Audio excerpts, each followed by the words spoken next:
Assalamualaikum warahmatullahi wabarakatuh. Di sini saya Nafa Isma Aulia Zulkifli dari kelas 6A akan menjawab dari pertanyaan yang diberikan pada tugas individu 3 pada mata kuliah Inovasi Pendidikan. Pada soal yang pertama tentang strategi inovasi pendidikan, bagaimana cara strategi pendidikan dapat dilaksanakan secara efektif? Strategi pendidikan untuk melaksanakan perubahan akan efektif jika, pertama, digunakan untuk menanamkan prinsip-prinsip yang perlu dikuasai untuk digunakan sebagai dasar tindakan selanjutnya sesuai dengan tujuan perubahan sosial yang dicapai. Yang kedua, disertai dengan keterlibatan berbagai pihak, misalnya dengan adanya sumbangan dana, donatur, serta berbagai penunjang lainnya. Yang ketiga, digunakan untuk menjaga agar klien tidak menolak perubahan atau kembali ke keadaan sebelumnya.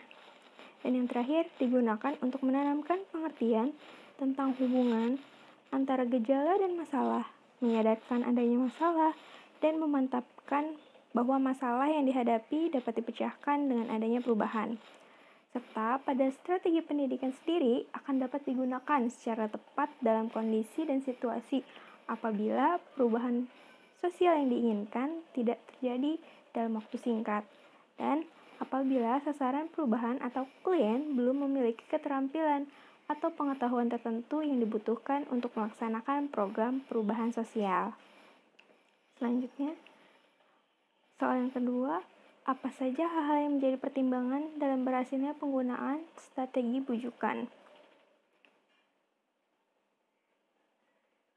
Dalam strategi bujukan sendiri dapat diartikan sebagai upaya yang digunakan untuk mencapai tujuan perubahan sosial dengan cara membujuk atau merayu agar sasaran atau perubahan pada klien mau mengikuti perubahan sosial yang direncanakan.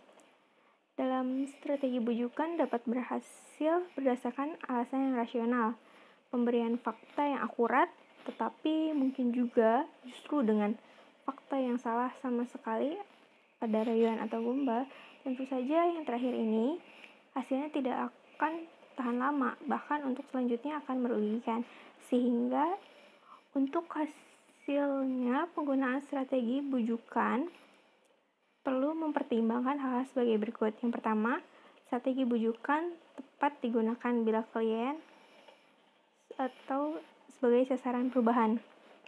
Yang pertama, tidak berpartisipasi dalam proses perubahan sosial.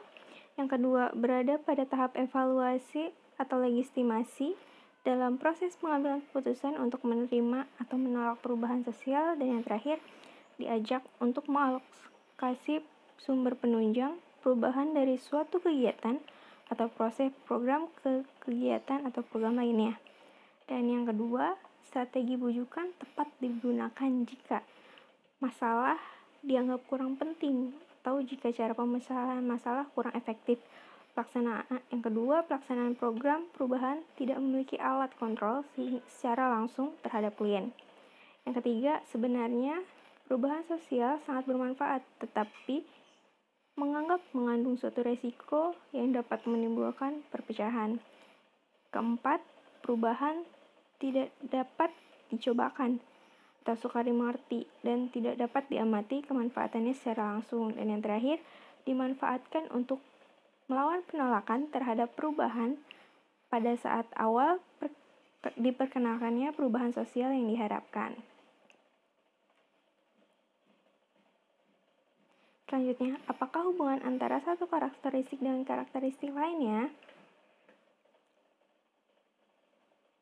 Pada karakteristik inovasi yang pertama, macam-macamnya. Yang pertama ada keuntungan relatif, yakni sejauh mana inovasi dianggap menguntungkan bagi penerimanya.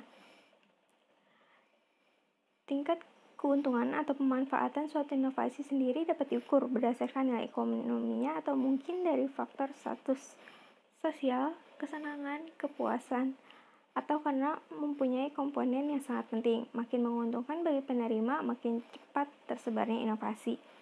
Yang kedua, compatible atau compatibility, ialah tingkat kesesuaian inovasi dengan nilai value, pengalaman, dan kebutuhan dari penerima. Misalnya, penyebaran penggunaan alat di masyarakat yang ketiga, kompleksitas atau complexity adalah tingkat kesukaran untuk memahami dan menggunakan inovasi bagi penggunanya. Misalnya masyarakat pedesaan yang tidak mengetahui tentang teori penyebaran bibit penyakit melalui kuman, sehingga diberikan penyuluhan kesehatan agar membiasakan memasak air yang akan diminum, karena air yang akan dimasak jika diminum dapat menyebabkan sakit. Air yang tidak dimasak jika diminum dapat menyebabkan sakit perut. Tentu saja ajakan itu sukar diterima. Makin mudah dimengerti suatu inovasi akan makin cepat diterima oleh masyarakat. Yang keempat, tentang triabilitas atau triability, yakni dapat mencoba atau tidaknya suatu inovasi oleh penerima. Dan yang kelima, dapat diamati atau observability, yakni tentang mudah atau tidaknya diamati suatu hasil inovasi.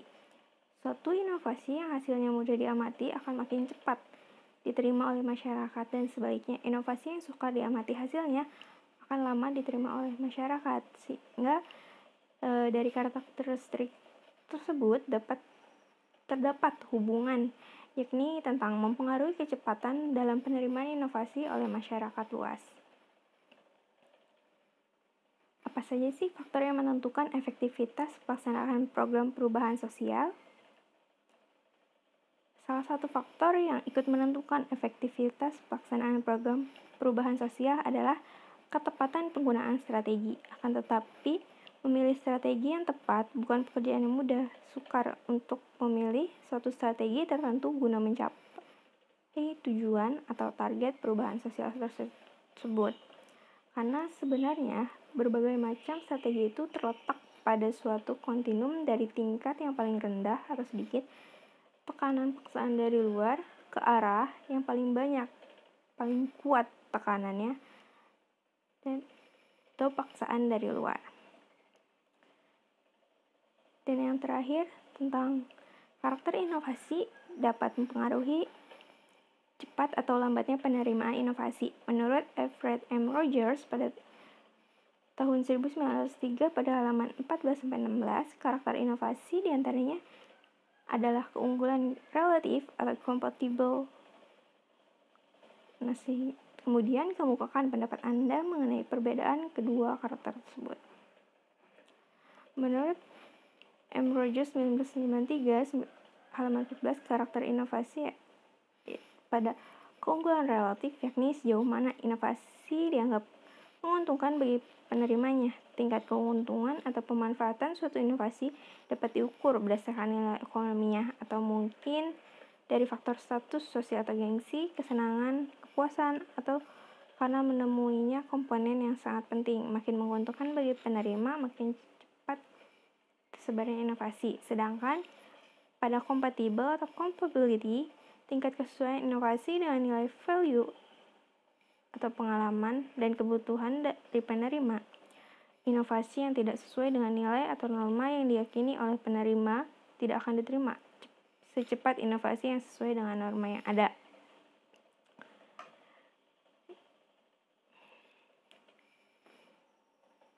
Sekian yang dapat saya sampaikan, kurang lebihnya mohon maaf. Wassalamualaikum warahmatullahi wabarakatuh.